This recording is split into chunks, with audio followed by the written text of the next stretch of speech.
Hey, it's the Chief Bonding with Board Games and RPGs, and we're back with episode 8. We are with the Spetsnaz. We're with Vladislav. Luka's outside in the container area with a little fallback position, and Afanya has the sniper rifle, and he is covering their exit. It's nighttime. They went to a warehouse area where Vladislav knew rad suits and radiation medicine and stuff were stored, at least when he was in Gniezno last. They found it. It was guarded. Marauders were in there, but it's late at night. They clipped the wire. They went in from the back. No problems. Kind of boldly walked in while people are sleeping, ready to take care of knife business, but no knife business was needed. Got into the right room, filled a duffel bag with 10 rad suits, 5 bottles each of the medication, and found some MREs as well. Almost skipped on the MREs, and then he thought, you always need MREs, or whatever this food packaging is. Russian version, American version, who knows, Polish version. Puts it in the duffel bag. Puts that duffel bag across his shoulder. This is heavy. Would he do that? No, I don't think he puts it across his shoulder. I think he's carrying it. It's heavy. But this way he could set it down if he had to get into business quietly without having to, you know, do all this stuff, or if he got surprised. I like it. Good. All right. So he's carrying it, and he's got the knife in his other hand, probably maybe even down by his leg. So he's trying to just be bold and act like he belongs here. Ooh. And I almost forgot from that other episode, some of you are probably yelling in that one, we had a random event. So now the random event doesn't have to be connected to what I'm currently doing right now, but it could. First thing we're going to do is the event focus. So who is the event focus?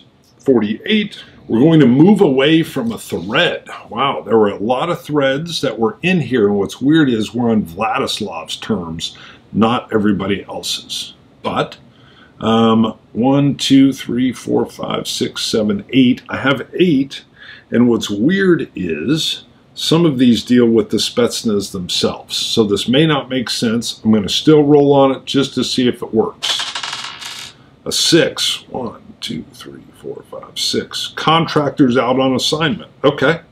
Well, that actually works just fine. So when we first started this, one of the issues were that Kanan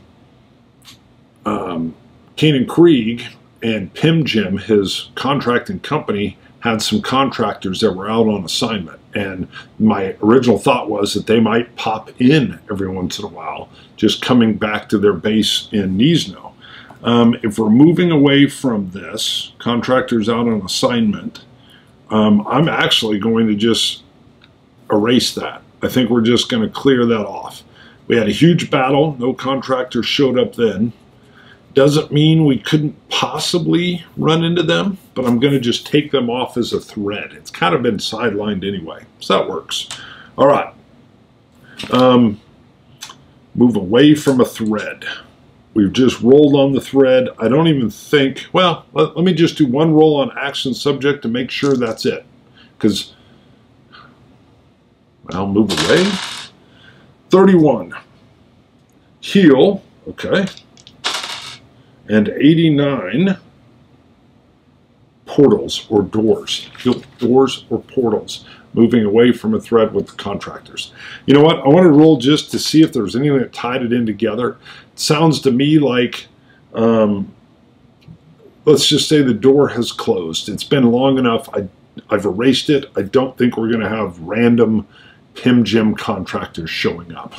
So we'll see. Probably not. All right. Vladislav reaches for the door. He's got the duffel. He's got his knife. It's still dark. Everybody was asleep. He hasn't made any noise.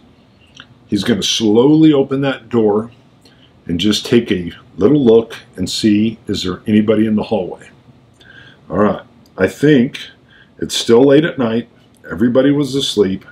I think it's still very unlikely that anyone's just wandering this hallway where these doors are. But that's only an 85 or less is yes, there's no one there. 50. All right, nobody's there. So he sees no one's there. Again, he's not trying to like creep around, although he's being cautious. I think he steps out, closes the door behind him. He's got his duffel, and he's going to make a beeline right back to that back door where he came in. He knows exactly where it is. He came in. He went right to the door he wanted. What he thought was there was there. As we move across, and he can see again that open part of the warehouse where cords have been strung and little like blankets over ropes and stuff to make little cubbies where people can sleep. I'm going to stick with that 85%. Does anyone see him walking at this point in time? It doesn't mean, again, he's acting like he owns the place, but 85%. 45. No, nobody's there. He hits the, he gets to that back door. It's funny, he's got the backpack, he's got the knife. Let's just keep it simple. I think he just, whoop, set the knife under your pit, open the door. He doesn't want to be banging metal on metal. Opens the door, steps out, turns, closes the door, and immediately goes to the knife. Is there anyone in this back warehouse area? We're getting closer to where Lucas set up, probably in an overwatch position of this door. But is there a guard walking around? I'm going to stick with that 85%. 63. No. All right. He moves straight to Luca. It says, I have what we wanted. Close as I'm going to get. Luca's like, and immediately starts, I think the knife goes back into its sheath. The rifle comes back up. And Luca immediately starts breaking down the claymores, or the Russian equivalent thereof, and just repackages everything up. Great defensive position, but brings it back together. And they pack that up, and now they're moving back to the gap in the chain link fence.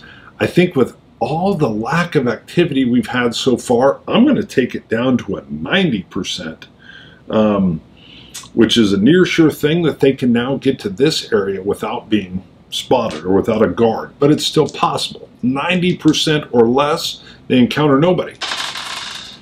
77. All right, doubles, but 5, chaos factor 5, so it has to be 5 or less for us to have a random event. They go right back out through the chain link fence and right through the buildings. Afanya has them covered. He can see them moving through, and there's just nobody even the wiser. As soon as they're out of a position he can cover, he pulls back from his overwatch. I'm picturing a window or top of a building. He collapses, stows his sniper rifle, has more of an assault rifle up and ready, and he moves out and he links back up with Luca and Vladislav. So far, textbook. On the way back, is there... What's funny is if I do this, there is a random event. It's been so clean. Let's just go with 50. Got so excited I threw the dice. Let's go with 50-50. Is there any kind of random... All right, I lost my battery there. So, what had happened, just to catch you up, is they were working their way back, and I was debating, would I roll or just draw a card? And I thought, let's roll 50-50 and see if there is a random event, and there was not. So the Spetsnaz get back to their place where the 4 commo guys are at, and they go through their suits and their meds, the radiation meds, and Vladislav hands out, let's just say there's 6 US MREs, and he goes, breakfast. So they eat, and I had everybody just landing back at home base safely because there was no need to check for a random event. We're going to go ahead and stop that episode right there. We will come back because before we leave Vladislav, there's one more thing they have to do. They've now successfully got the rad suits they need and the meds, all stealthily, but they still need to find And I don't know where they're going to find him. Some kind of Nosian banker that would know stuff about Warsaw. And maybe where the gold was stored there, that seems like a tall order. But that is what we will come back to for the next episode of Season 2, Twilight 2000, with a fresh battery. Chief Bonnie with board games and RPGs. See you guys. Bye.